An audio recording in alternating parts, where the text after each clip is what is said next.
त्याच्यासाठी कोणतं साहित्य लागणार आहे? 1 वाटी तांदूळ घेतलेला आहे, हे स्वच्छ धुतलेलं आहे आणि फॅनखाली सुकवून घेतलेलं आहे.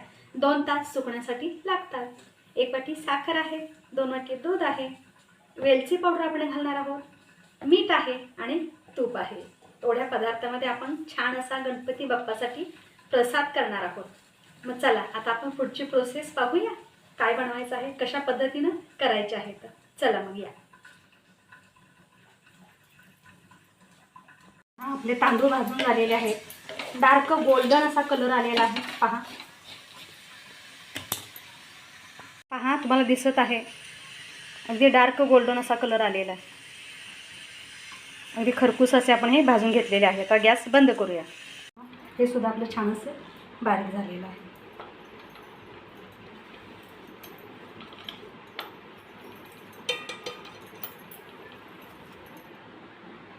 गरम होत आहे, याच्यात आपण ही वेलची घालत आहोत. 1 चमचा आपण वेलची पावडर घातलेली आहे.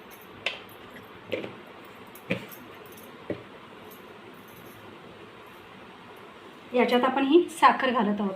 साखर विरघळत आहे, याच्यात आपण हे सुकं खोबरं आहे ना, हे घालत आहोत.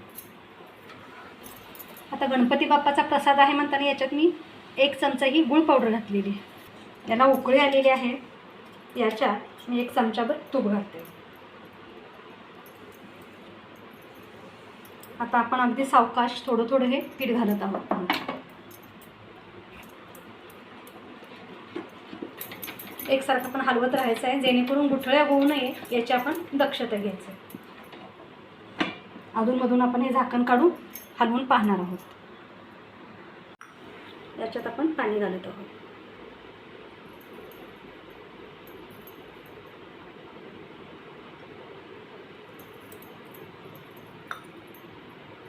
कलर याच्यात घालत आहोत. पहा, हे मिक्स करून घेणार आहोत.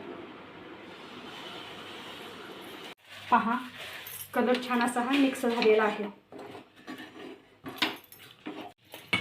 हे आपण थंड करण्यासाठी भांड्यात काढून घेऊ. पहा, या साच्याला आपण तूप लावून घेत आहे.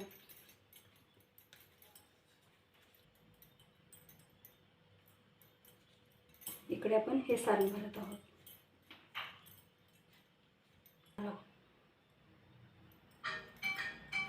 आपण हे काढत आहोत. पहा, छान, खूप सुंदर असे आपले हे मोदक तयार होत आहेत. पहा, हे